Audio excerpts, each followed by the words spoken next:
She said I was ruining her reputation right there in front of everyone, her voice shaking but loud. I didn't argue. I didn't explain. I just handed her one letter, and she went completely silent. My name is Ailany. I'm 67 years old, and this woman used to be my closest friend. What she did to me took years to surface. Tell me in the comments where you're watching from, and subscribe for more stories about family drama, quiet revenge, and emotional courage. The words left her mouth like a slap. You've been ruining my reputation for years. The gym went quiet in a way that felt unnatural, like someone had pulled the plug on the noise. The music cut out halfway through a song. Laughter stopped. Even the clinking of cups near the refreshment table faded. All eyes turned toward us, two women standing near the old trophy case, frozen in a moment neither of us could undo. I felt my heart drop, heavy and sudden, not because I was guilty, but because I knew exactly why she was saying it, and how long she had been preparing for this moment. My hand stayed calm at my sides. I surprised myself with that. Inside, though, everything was shaking. This was supposed to be a simple high school reunion. 45 years since graduation. Just a few hours of small talk, cheap decorations, and familiar faces softened by time. I came alone, parked my old sedan behind the gym like I always did back then, and told myself I'd stay 1 hour. Maybe 2. Shake a few hands. Smile. Go home. I didn't come looking for trouble. She came looking for me. Her name is Marilyn, though back in school, everyone called her Mare. We were inseparable once, best friends, locker partners, the kind of girls teachers paired together because they trusted us not to cause problems. We shared lunches, secrets, dreams that never quite grew into real plans. I hadn't seen her in over 20 years, yet the second I walked into the gym, I felt her before I saw her.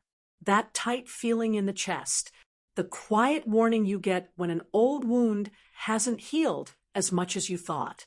She stood near the center of the room, surrounded by people, smiling, laughing, holding court like she always had. Her hair was shorter now, streaked with gray she didn't bother hiding. Her smile still worked the same way, wide, practiced, inviting, the kind that made others lean in. When her eyes found mine, the smile didn't fade. It sharpened. I tried to turn away. I really did. I headed for the sign-in table, pretending to study name tags, even though I knew half the names by heart. I told myself I was imagining things, that she'd nod politely and keep talking to her group. Instead, she excused herself and walked straight toward me. The sound of her shoes on the gym floor echoed, louder than it should have. Each step pulled old memories up from places I hadn't visited in years. Late-night phone calls, prom dresses, long talks in parked cars, and then silence, distance, stories I never got to hear directly. Ailany, she said, using my name like we were still close. I was wondering if you'd show up. Her tone was friendly enough. Anyone listening would have thought this was a warm reunion between old friends. I forced a smile and nodded. Marilyn, I said, it's been a long time. She tilted her head. Has it? That was when I knew. This wasn't a coincidence. This wasn't casual. We stood there exchanging polite words while people drifted closer, drawn by curiosity. Marilyn always knew how to gather an audience without looking like she was trying. She asked about my kids, my work, my life. I answered carefully, briefly. I didn't offer details. Then she leaned in just enough for others to hear. I just wish, she said, voice trembling in a way that felt rehearsed, that you hadn't spent so many years tearing me down behind my back. The accusation hung in the air, thick and sticky. Someone gasped. Someone else shifted, uncomfortably. I heard my own breath, slow and controlled, even though my chest felt tight. I don't know what you mean, I said quietly. And that was the truth. She stepped back, louder now. You know exactly what I mean. You've told people lies about me. You've painted me as someone I'm not. You've been ruining my reputation. The words landed hard, not because they were loud, but because they were wrong, and everyone was listening. I wanted to defend myself. I wanted to say her name sharply, pull her aside, ask her why she was doing this here, now. I wanted to remind her of the years I stayed silent, while she let others believe things about me that weren't true. But I didn't, because I'd learned something over the years. Explaining yourself to someone who's already decided your role only gives them more material. I looked around the gym. Faces I recognized. Some friendly. Some curious. Some already forming opinions. This was a small town. Word traveled fast. Marilyn knew that. This wasn't about truth. It was about control. She wanted a scene. So I gave her something else. I reached into my purse slowly, deliberately. I could feel eyes following my movement. The letter was there, folded neatly, edges soft from being handled more than once. I hadn't planned to bring it tonight, but something told me to tuck it in before I left the house. Call it instinct, or habit, or maybe just knowing how Marilyn worked. Her expression changed when she saw the envelope. "What's that?" she asked, suspicion slipping through her practiced calm. I didn't answer right away. I met her eyes. For the first time, I didn't look away. "It's something you wrote," I said, "a long time ago." Her mouth opened slightly, closed. She shook her head. "I don't know what you're talking about." "I think you do." I held the letter out between us. The room felt smaller, closer, like the walls were leaning in. She didn't take it at first. People were whispering now, not loudly, but enough. Marilyn glanced around, suddenly aware of the attention she'd drawn. This wasn't going the way she'd imagined. "I'm not doing this here," she said, trying to regain control. "You're always twisting things." I kept my voice calm. "You accused me in public. I'm responding in public." That landed. She reached for the letter. The moment her fingers touched the paper, something shifted in her face. A flicker. Recognition. Fear. The smile was gone now. Completely. She unfolded it slowly, eyes scanning the page. I watched her read words she'd written decades ago, words she probably assumed were lost, forgotten, buried under time and distance. Her hands started to shake. No one spoke. Even the music stayed off, like the room itself knew better. She read the letter twice, then once more. Her lips pressed together. She swallowed hard. I waited. This wasn't about winning. It wasn't about embarrassment. It was about truth finally standing in the open, without shouting. Marilyn folded the letter back up. Carefully. Too carefully. She didn't look at me. She didn't say a word. She turned and walked away. Just like that. No argument. No defense. No final jab. Silence followed her, heavy and complete. People slowly drifted back to their conversations, pretending nothing had happened. But everything had changed. I could feel it. The air was different. Lighter somehow. I stood there for a moment longer, then picked up my purse and headed toward the exit. My legs felt unsteady, but my mind was clear. As I stepped outside into the cool night air, I realized something important. This wasn't the end of the story, but it was the first time I'd ever spoken without saying a word. I stepped out into the parking lot, and the door closed behind me with a soft thud that felt louder than it should have. The night air was cool, the kind that settles into your bones. I stood there for a moment, keys in my hand, breathing slowly, letting the quiet wash over me. Inside the gym, the reunion went on as if nothing had happened. Outside, it felt like the ground had shifted under my feet. I didn't feel triumphant. I didn't feel relieved either. What I felt was alert. Marilyn walking away, without a word wasn't an ending. It was a warning. I drove home carefully, hands steady on the wheel, radio off. The streets were almost empty, streetlights blinking like tired eyes. With every mile, my thoughts kept circling back to the same question. What will she do next? I knew her too well to believe she would simply disappear into silence and reflection. Marilyn never let go of control easily. When I pulled into my driveway, the porch light flicked on automatically. My small house looked the same as it had that morning, modest, quiet, ordinary. I unlocked the door, stepped inside, and locked it behind me without thinking.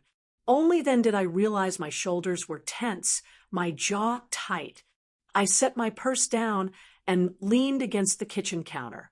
The clock above the stove ticked steadily. Each sound felt sharper, clearer, like my senses had been turned up too high. That night, sleep didn't come easily. I lay in bed staring at the ceiling, replaying the scene again and again.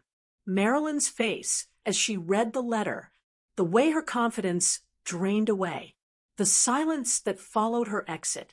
It should have been satisfying. Instead, it felt like the opening move in a longer game. By morning, the hidden battle had already begun. The first sign came with a phone call. It was just after 9 when my phone rang. I recognized the number immediately. Carol, someone I'd known since elementary school. We weren't close, but we'd always been friendly. "Hey, Ailany," she said, her voice hesitant. "I hope I'm not catching you at a bad time." "Not at all," I replied, even though I could hear the caution in her tone. "I just wanted to check in," she continued. "After last night, well, there's been a lot of talk." There it was. Talk about what? I asked gently. She paused. "About Marilyn, and about you." I closed my eyes briefly. What kind of talk? Carol sighed. "Different stories. Some people are confused. Some are saying, well, they're saying you plan to embarrass her." I thanked her for calling and told her I appreciated her honesty. After we hung up, I stood in the kitchen staring at the wall. Marilyn hadn't spoken publicly, but her influence was already at work. Quiet messages, side conversations, carefully planted doubts. That was her style. Over the next few days, it became clearer. A neighbor who usually waved avoided eye contact. A woman from my old book club canceled lunch without explanation.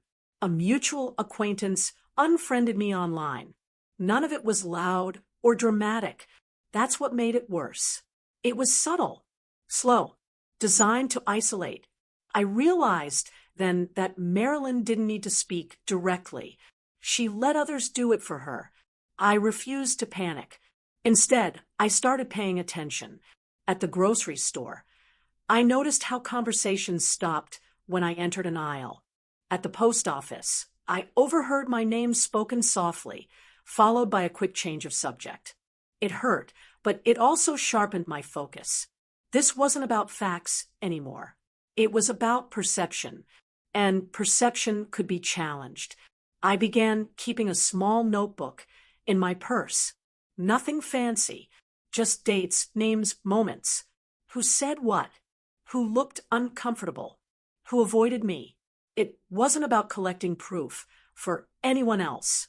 It was about grounding myself in reality when the ground felt unstable. One afternoon, while sorting through old boxes in the spare room, I found something unexpected. A photo album. It was thick, heavy, filled with memories I hadn't looked at in years. I sat on the floor and opened it. There we were, Marilyn and me at 16, arms around each other, smiling wide. Notes scribbled on the backs of photos. Inside jokes, prom nights, road trips. I felt a wave of sadness then, not anger, loss. We hadn't always been like this. Somewhere along the way, something broke. And instead of fixing it, Marilyn rewrote it. As I turned the pages, I remembered moments I dismissed at the time.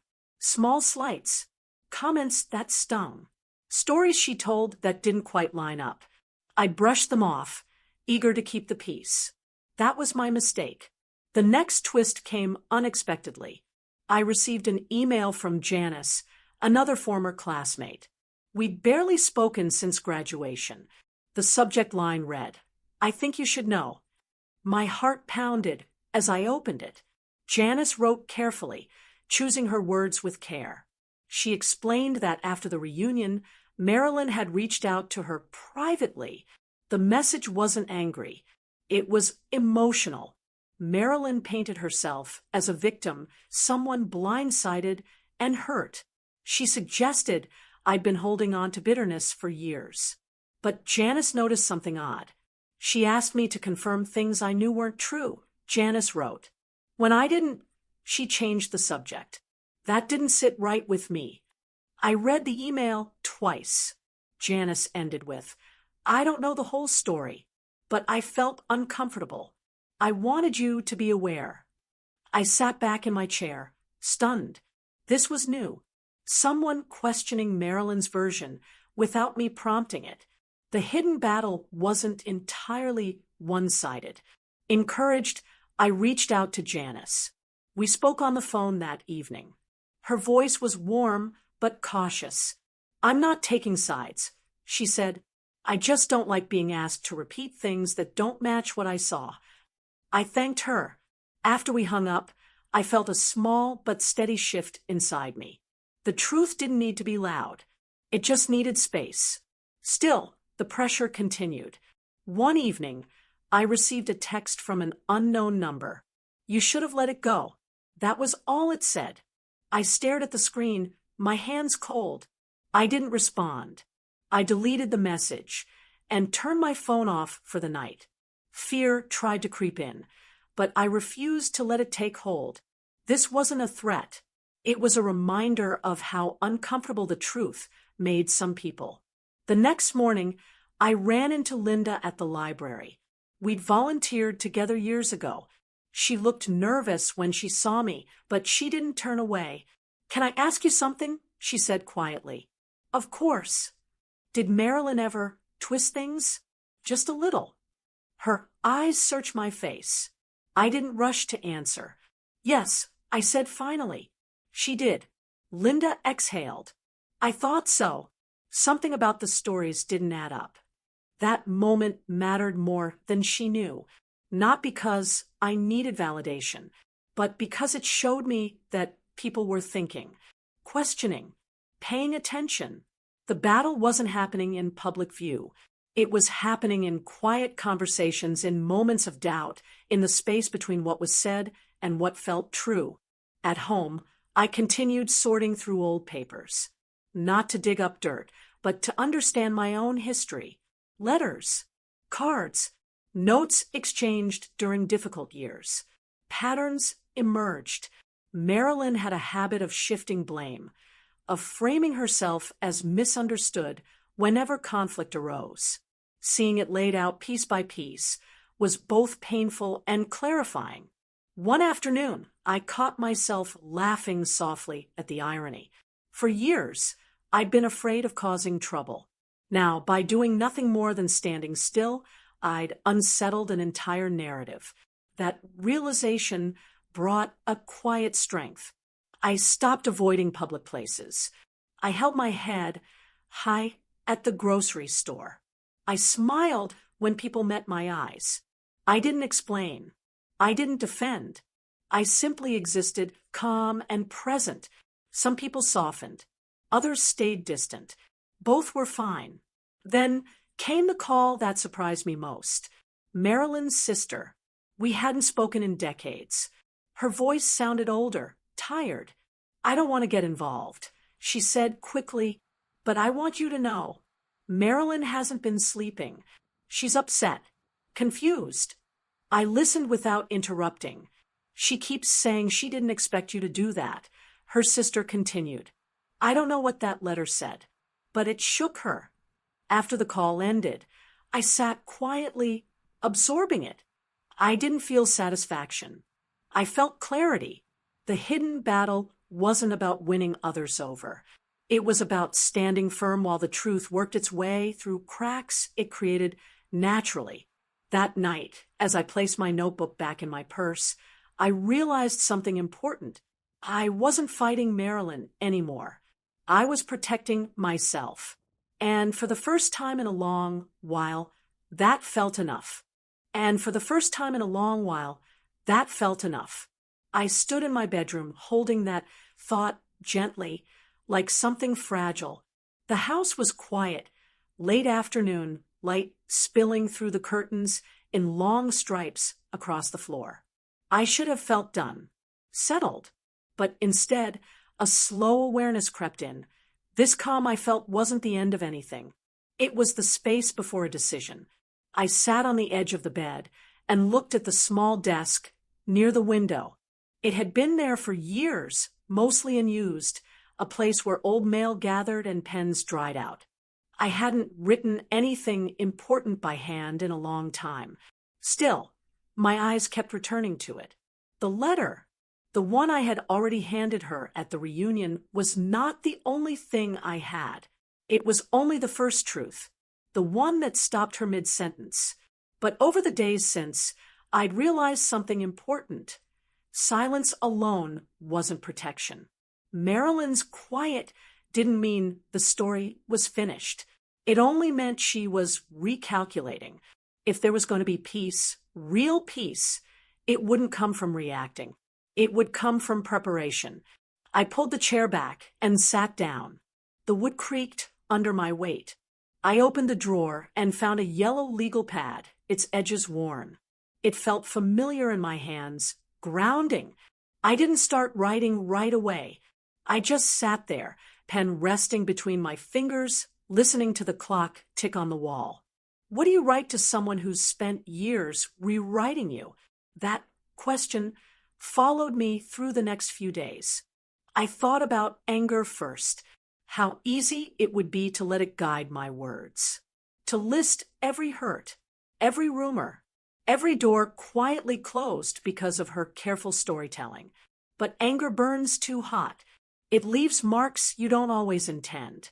This letter couldn't be sharp. It had to be steady.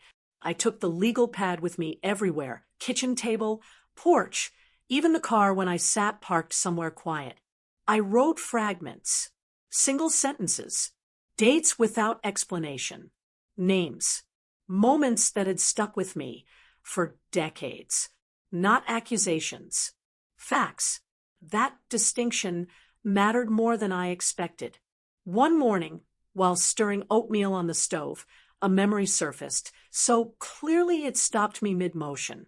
A phone call from years ago, Marilyn crying, telling me someone had turned against her, asking me to reassure others, to speak for her. I remembered doing it without hesitation. I believed her. I turned the stove off and wrote that down, not with bitterness, just truth. Later that week, I ran into Evelyn, an old neighbor, at the pharmacy. She glanced at me, hesitated, then smiled warmly. "I've been meaning to tell you," she said quietly. "I'm glad you didn't make a scene at the reunion." I raised an eyebrow. I wasn't planning to. She nodded. "That's what stood out. You didn't rush. You didn't shout. That takes strength." Her words stayed with me as I drove home. Strength, I realized, didn't look like confrontation. It looked like clarity. The letter needed to reflect that. I decided it would not ask anything of Marilyn. No apology. No explanation. No change in behavior. The letter wasn't a negotiation. It was a boundary. I started over on a fresh page. "I'm writing this, so there's no confusion." That was the first sentence. I stopped after writing it. Read it again. It felt right. Calm. Direct. Each paragraph focused on a single moment. One event. One statement she'd made that later proved untrue. I didn't describe how it made me feel. I described what happened. Dates. Places. Who was present. Writing it this way felt strange at first. Almost cold. But as the pages filled, something shifted inside me. I wasn't reliving the hurt. I was documenting reality. There's power in that. Halfway through the process, doubt crept in. What if this made things worse? I sat back, pen hovering. The room felt suddenly smaller. I imagined Marilyn reading the letter. Her reaction unpredictable. Would she deny it all? Would she share it selectively, twisting it like everything else? I pushed the chair back and stood up, pacing the room. My heart beat faster, my mind racing through worst-case scenarios. Then I stopped. I realized something that settled me. None of those outcomes were under my control. What was under my control was the integrity of my words. That became my anchor. I returned to the desk and continued. I wrote about the time she told others I'd turned cold after a disagreement that never happened. The time she suggested I was jealous when I'd quietly stepped back from a shared project. The pattern was clear when laid out honestly, without emotion clouding it. A few days later, I took the pages to the local library, not to show anyone, just to read them aloud softly, sitting alone in a corner. Hearing the words in my own voice helped me refine them. I crossed out anything that sounded dramatic. I rewrote sentences that felt defensive. This letter wasn't for an audience. It was for the truth. While I worked, life continued around me. The town buzzed quietly. Conversations shifted. Some people warmed again. Others stayed cautious. I noticed Marilyn hadn't reached out. Not directly, not indirectly. That silence pressed on me, but it didn't stop me. One evening, my daughter called. "You okay, Mom?" she asked. "I am," I said honestly. She paused. "You sound different." "I feel different," I replied. We talked about ordinary things. Her kids. Her work. Before hanging up, she said something that surprised me. "I'm proud of you for not shrinking." After the call, I sat in the dark living room for a long time, letting that sink in. The next stage of the letter required something harder. I had to acknowledge my own part, not blame, responsibility. I wrote about the times I stayed silent to keep the peace, the moments I chose comfort over clarity, how that silence may have allowed misunderstandings to grow. It wasn't easy to write. My hand shook more during that section than any other, but it mattered. Truth that points only outward is incomplete. As the letter neared completion, I folded the pages and placed them in an envelope. I didn't seal it yet. I set it on the desk and left it there for 2 days. I needed distance. On the third day, I opened it again and read every word slowly. Nothing felt rushed. Nothing felt exaggerated. It read like a quiet record, not an attack. That's when I knew it was ready. The plan wasn't about when to deliver it. It was about how. I decided it wouldn't be mailed. That felt too impersonal. It also wouldn't be given in front of others. The power of the first letter came from timing. This one needed intention. I waited. Days passed, then a week. One afternoon, I spotted Marilyn's car outside the small diner near the edge of town. My first instinct was to turn away. Instead, I parked. Not yet, I told myself. Soon. I wanted the moment to be neutral, calm, a place where she couldn't perform, and I wouldn't feel rushed. The envelope stayed in my purse, smooth under my fingers whenever I reached inside. During that time, something unexpected happened. I felt lighter, not because I'd planned something clever, but because I'd taken my story back. Writing the letter had clarified things I didn't realize were still tangled inside me. Even if Marilyn never read it, even if nothing changed, I had changed. One night, as I sealed the envelope at last, I noticed my hands were steady. No shaking, no racing heart. I wrote her name on the front. Simple. No title. Then I placed the letter back in my purse and sat quietly listening to the familiar sounds of my home. The hum of the refrigerator, the tick of the clock, the world steady and unchanged. The plan wasn't about confrontation. It was about completion. And for the first time since that night at the reunion, I slept deeply without replaying faces or words. Just silence, calm, and the quiet certainty that whatever came next, I would meet it standing straight. The day finally arrived. I could feel it the moment I stepped outside. The morning air carried a familiar crispness, sharp but clean. Birds flitted through the neighborhood. Oblivious to the tension I carried like a weight in my chest. I held the envelope in my purse, resting against my thigh as I drove slowly toward the diner at the edge of town. Every turn of the wheel was deliberate, measured. No sudden moves, no rushed decisions. Parking a few spaces away, I stepped out and breathed deeply. My hands were steady, though a flutter of nerves whispered beneath the surface. It was a strange mix of anticipation and calm. I had written the letter carefully, every word precise, every fact undeniable. But anticipation has a way of sharpening fear into something more tangible. Inside the diner, the familiar smell of coffee and fried eggs greeted me. Vinyl booths creaked as people shifted, conversations overlapping in low hums. Marilyn was already there, seated near the window. Her posture was impeccable, back straight, shoulders squared, but her fingers tapped the table rapidly, a subtle rhythm that betrayed tension she clearly thought she'd hidden. I paused just inside the entrance, pretending to study the menu board, waiting for the right moment. The envelope sat snugly in my purse, reassuring in its weight. I didn't need theatrics. I didn't need an audience. This confrontation would be quiet, private, and deliberate. I approached her table, smiling faintly. "Marilyn," I said softly. She looked up, startled just enough to reveal the first crack in her composure. "Hi, Ailany," she replied cautiously. Her voice was polite, careful, controlled. I pulled out the chair across from her and gestured for her to sit. She hesitated, as if weighing whether to leave, then slowly lowered herself onto the vinyl seat. The tapping of her fingers stopped. I placed the envelope on the table. "I wanted to give you this," I said, voice steady, calm.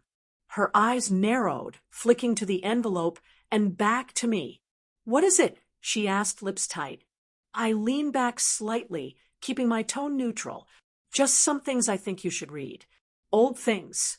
Things that might clarify a few misunderstandings." Marilyn blinked, her eyes scanning the diner as if anyone could overhear. She wasn't wrong. Small towns thrive on gossip, but she also knew exactly why I was here. The envelope wasn't a threat. It wasn't an attack. It was truth laid bare, carefully, undeniably. Her hand hovered over the envelope, as if she were debating whether touching it would admit something she'd spent decades denying. I don't think this is necessary," she said, finally, voice sharp. I held her gaze. "It is. Not for me, for you." Her fingers brushed the paper, then withdrew. Her eyes flitted to the window, then back to me. She was calculating, measuring, trying to control the narrative even in this small space. But the calmness in my tone, the absence of anger, seemed to disarm her in a way that nothing else ever could. She began, stopping mid-word. "I don't understand why you—" I interrupted gently. "Because you accused me in public, Marilyn, and because I believe everyone deserves the truth, quietly, without spectacle." She froze. Her mouth opened slightly, then closed. The tapping of her fingers returned, slower this time, almost imperceptible. The first shift in her posture arrived. Shoulders slightly slumped, a subtle crack in her carefully constructed armor. I watched her read. Slowly, deliberately. Her eyes darted across the words, lingering on dates, events, statements she had long forgotten, or perhaps wished she could forget. I could see the tension rise, muscles tightening in her jaw and neck. Her lips pressed together as if tasting something bitter. Around us, the diner continued its rhythm. The low murmur of conversation, the occasional clink of silverware, the hiss of the coffee machine. All mundane sounds that contrasted sharply with the quiet gravity of the moment. No one noticed us. That was exactly how I wanted it. There was power in subtlety, power in allowing facts to speak while emotions simmered underneath. Marilyn read, paused, read again. Each pass over the paper brought new signs of unease. A flicker in her eyes, a subtle shift in posture, a quick inhale. It was almost cinematic, the calm before a storm that would never come. I don't know what to say, she whispered finally, voice tight. Then say nothing. I replied softly. Just read. Let it sink in. Her fingers trembled slightly as she folded and unfolded the pages, scanning sentences she had written decades ago, letters and notes she thought had been lost, long forgotten. I watched her carefully, noting every small reaction. Time stretched. 15 minutes felt like an hour. The envelope never left the table. I didn't reach for it. I didn't push. The silence between us was deliberate, heavy, and alive. Then came a subtle, almost imperceptible tremor in her hand. Her eyes widened briefly, and I could see it, the realization that the letter wasn't an attack. It wasn't a weapon. It was clarity, a mirror she couldn't look away from. I don't, she started again, halting, her voice failing her. I smiled faintly, not triumphantly, but gently. There's nothing to argue about, just the truth. Her gaze dropped to the table. Her lips pressed together. She set the envelope down slowly, carefully, as though afraid that one wrong move would undo her composure completely. Then she stood, not abruptly, not angrily, just stood, folded her hands over the envelope, looked at me once, and without a word, walked away. The diner's normal rhythm returned gradually. Waiters moved between tables. Customers laughed softly.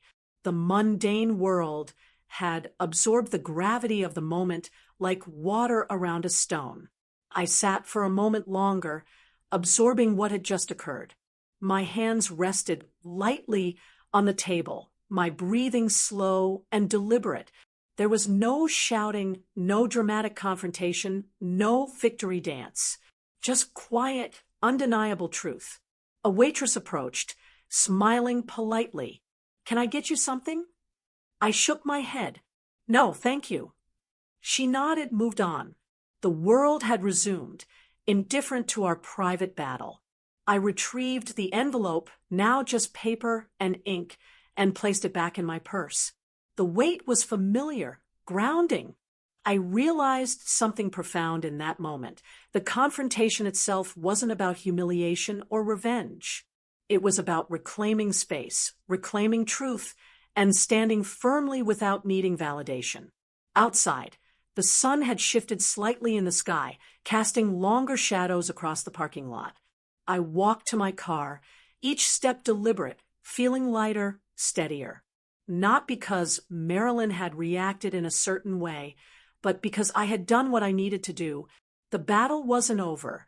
Small towns have long memories. Whispers would follow. But I had met her in a way that couldn't be denied. Facts, calm, integrity, those were my tools. That evening, I returned home and set the envelope on my desk. I didn't reread it. I didn't need to. Its purpose had been fulfilled. For the first time in decades, I felt a sense of quiet closure. The air in my house felt different. Still, settled, safe. I poured a cup of tea, sat by the window, and watched the streetlights flicker on one by one. The world continued, indifferent, but I had shifted within it. I thought of all the years spent navigating rumors, misdirection, and whispered accusations. I thought of the small victories, the quiet resilience, the steady collection of facts. The letter wasn't just words on paper. It was a testament to patience, observation, and deliberate action. The evening stretched lazily into night. I watched shadows crawl across the walls. My heart felt full in a way I hadn't expected, not with triumph, but with calm certainty.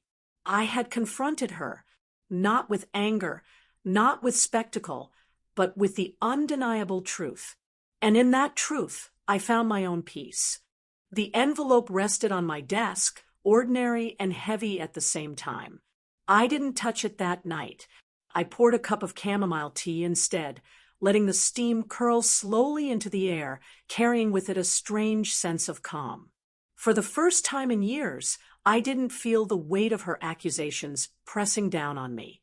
The confrontation was over, yet the resolution was quiet, almost imperceptible.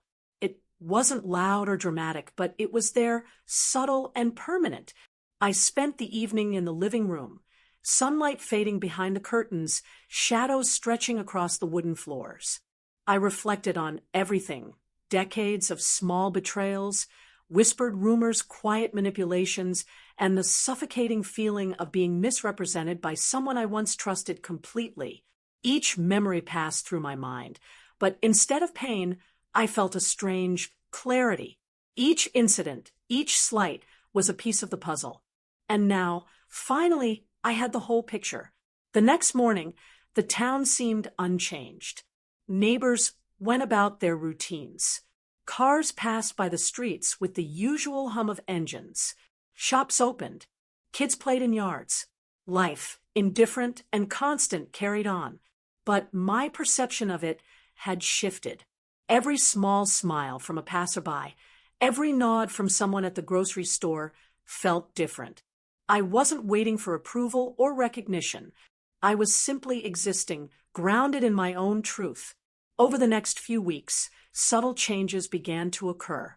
People who had seemed hesitant or distant approached me casually. Not all of them, and not all at once, but there were signs. A former coworker struck up a conversation at the coffee shop. A neighbor stopped by to return a borrowed cup of sugar and lingered just long enough to exchange pleasantries. These small interactions, mundane as they seemed, carried weight.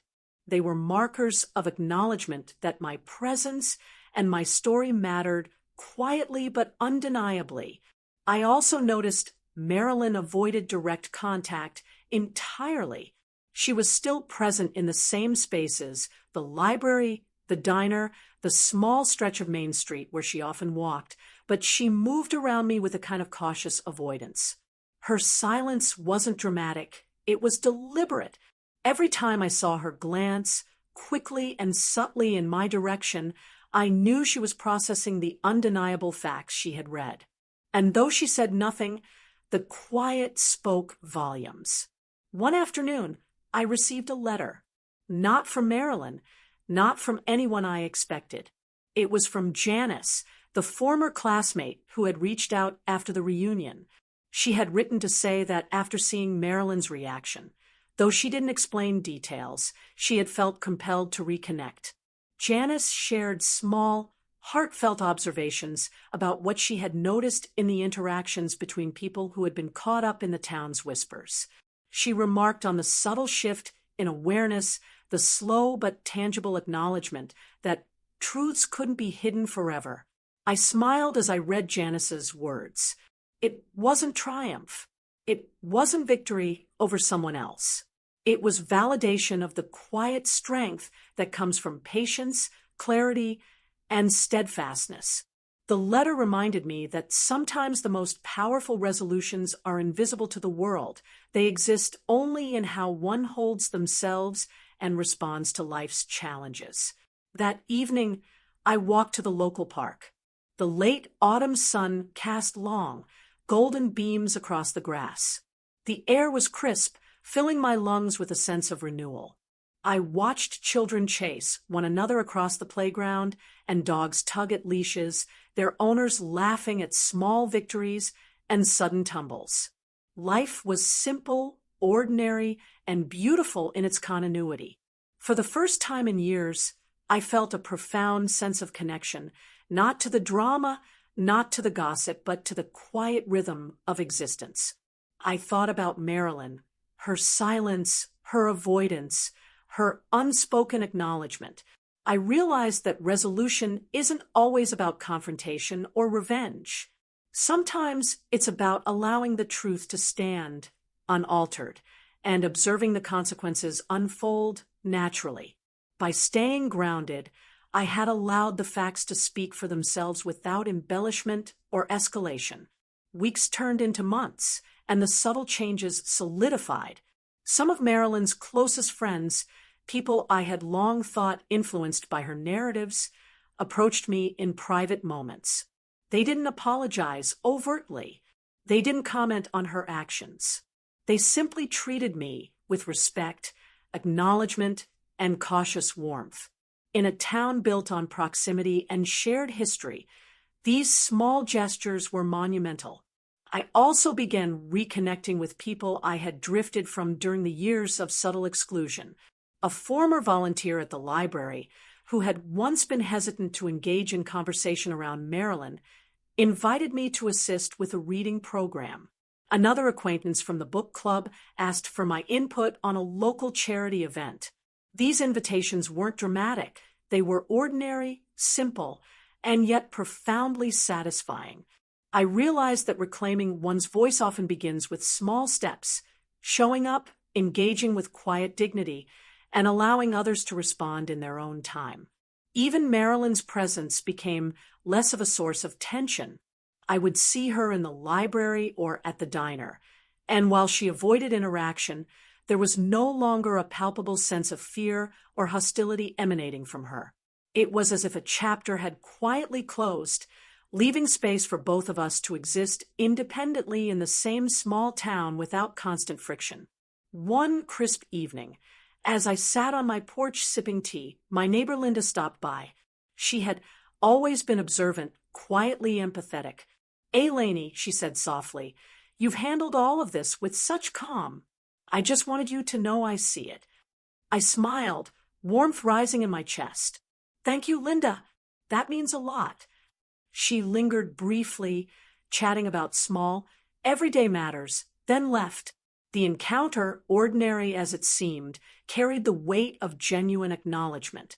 I realized that silent resolution often manifests in moments like this, through understanding, quiet respect, and subtle recognition rather than dramatic gestures.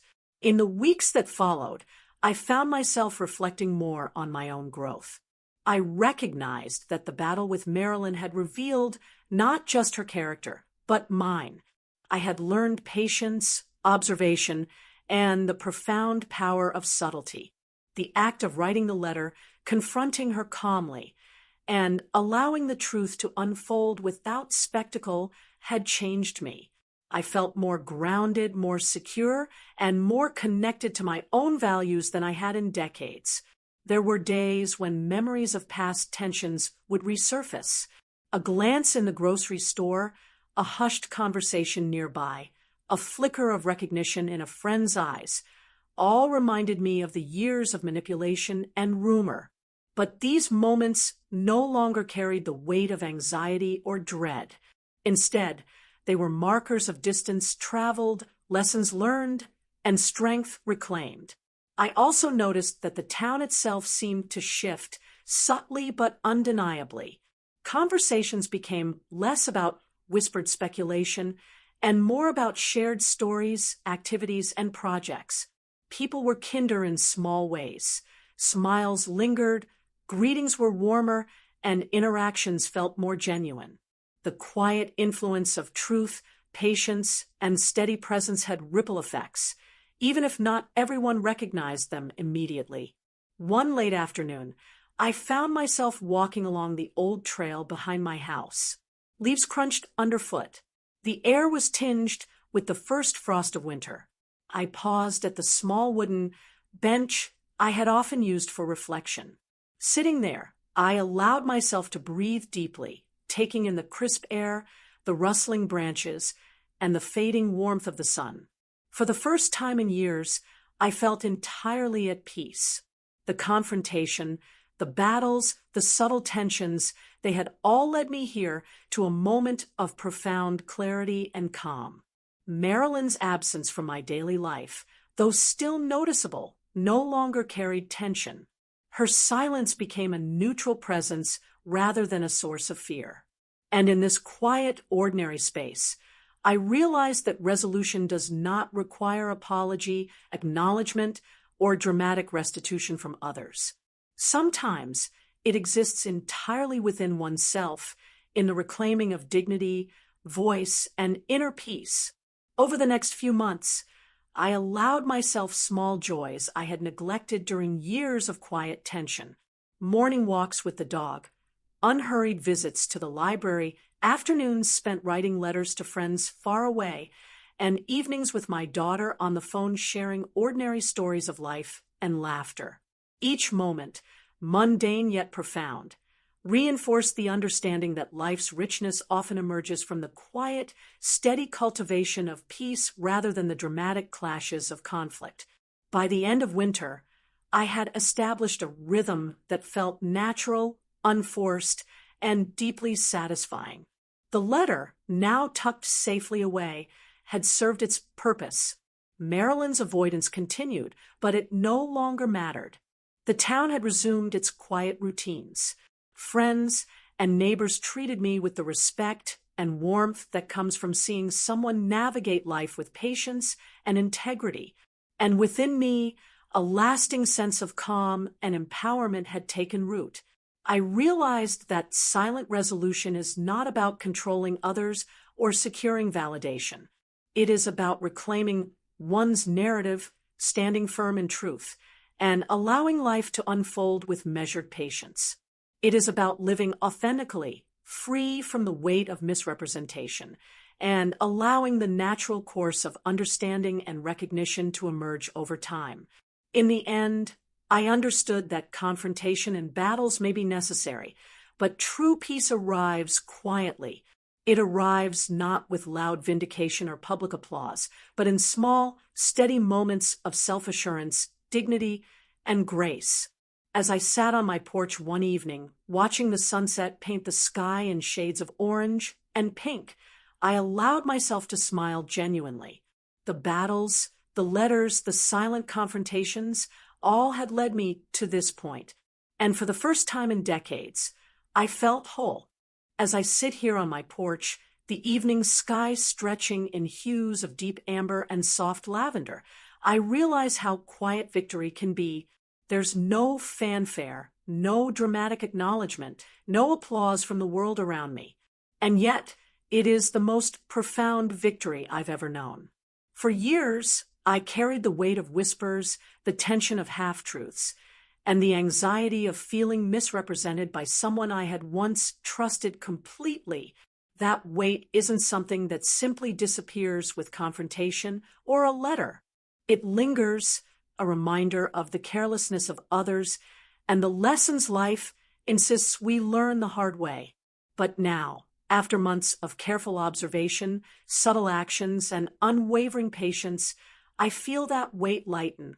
Not because anyone else has admitted wrongdoing or apologized, not because Marilyn has reached out or acknowledged the truth, but because I have reclaimed my own story. I have spoken, documented, and set boundaries with integrity. I have met deception and manipulation with calm clarity rather than anger. And in doing so, I have discovered a strength I didn't fully recognize in myself before. The town continues to move around me, unchanged and indifferent in its rhythms. Yet I feel entirely different within it. Simple moments, a neighbor's wave, a barista remembering my coffee order, a familiar face smiling as we pass in the street, carry new significance. They remind me that life is composed of small, steady interactions, each holding the potential to affirm reality, to heal old wounds, and to restore dignity. Even the absence of confrontation from Marilyn now feels neutral, almost peaceful. Her silence is no longer a source of fear or tension, but a quiet acknowledgement of boundaries I have drawn and maintained without drama. I understand now that resolution does not require recognition from others. It does not depend on apologies or confessions. True peace comes from within, from living authentically, standing firmly in truth, and letting the consequences of honesty unfold naturally without manipulation or expectation. I think about the letter, tucked away safely in my desk, and the act of writing it, the painstaking care in every word, the deliberate calm in its delivery. It wasn't a weapon. It wasn't a demand. It was a declaration, a reclamation, and most importantly, a gift to myself. The gift of clarity, the gift of dignity, and the gift of a voice I had long allowed to be drowned out. I have learned that power does not always roar. Sometimes it whispers, persistent and unyielding, like the quiet certainty that I am enough, my truth matters, and my life continues on my terms. As twilight deepens and the first stars appear, I close my eyes and breathe in the cool air, feeling the gentle rhythm of life around me. The conflicts, the whispers, the subtle manipulations, they are behind me now, not erased, but transformed into lessons and strength. I feel whole, not because I have defeated anyone else, but because I have faced the chaos of misunderstanding with patience, honesty, and integrity. This is the kind of victory that lingers quietly in the heart, enduring beyond words, beyond gossip, beyond the fragile judgments of others. And as I sit here, surrounded by the stillness of a small-town evening, I understand that silent resolution is not just the end of a story. It is the beginning of living fully, authentically, and with peace that no one else can take away.